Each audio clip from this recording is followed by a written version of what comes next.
የኦድ ጋዝን ፈስን ወደ ጽጌረዳ ቸኮሌት መዓዛ የሚቀይር ኪኒን ለገበያ ቀረበ። አዎ የሰማችሁት ነገር እውነት ነው።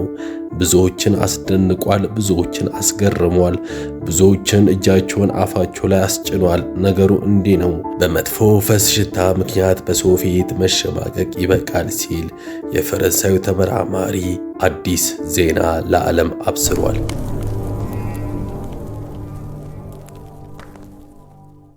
ለብዙዎች ማህበራዊ ፈተና የሆነውን የኦድ ጋዝ ሽታ ወይም ፈስን ወደ አስደሳች መዓዛ የሚቀይር አስገራሚ መፍትሄ ይዞ መጥቷል። ክሪስቲያን ፖልቪተር የተባለው ግለሰብ ይህን የፈጠራ ሥራ የጀመሩት ከዓመታት በፊት ከጓደኞቻቸው ጋር ከተመገቡት ከባድ እራት በኋላ በተፈጠረ እጅግ መጥፎ ሽታ ምክንያት ነበር።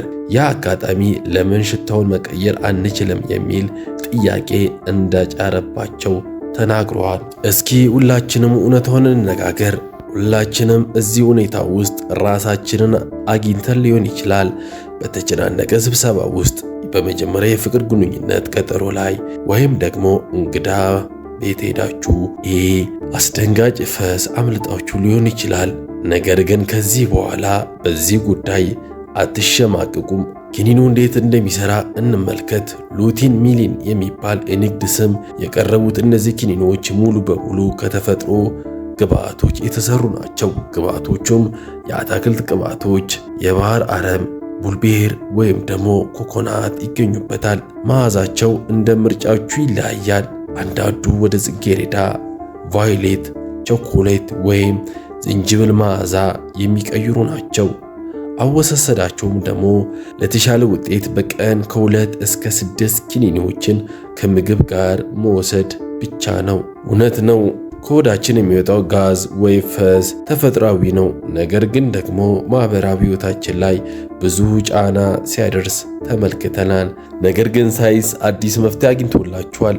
ይህን ሽታ ወደ ጥሩ መዓዛ የሚቀይር ኪኒን ተገኝቷል። ይህ ቀላል አይደለም። ይሄ እንክብል የተሰራው የሰውነታችንን መጥፎ ሽታ ከውስጥ ወደ ውጪ ለማጥፋት ነው። መጥፎውን አየር ወደ አበባ መዓዛ የሚቀይር ነው። በእውነት ይሰራል? ለጤና አስተማማኝ ነው? ከብዙዎች የተወረወሩ ጥያቄዎች ናቸው። ለመሆኑ እንዴት ነው ይህ ነገር የሚሰራው? አብረን እንመልከት። ሚስጥሩ ይሄ ነው። የፈስ ሽታ መጥፎ እንዲሆን የሚያደርገው የምግብ መፈጨት ወቅት የሚፈጠር ሃይድሮጅን ሰልፋይድ የተባለ ጋዝ ነው። ይህ እንክብል ብዙውን ጊዜ እንደ ቢስማዝ ሰብስታንስ ያሉ ሲሆን ውስጡም ካሊፎርኒ ያሉ ንጥረ ነገሮች ይይዛል።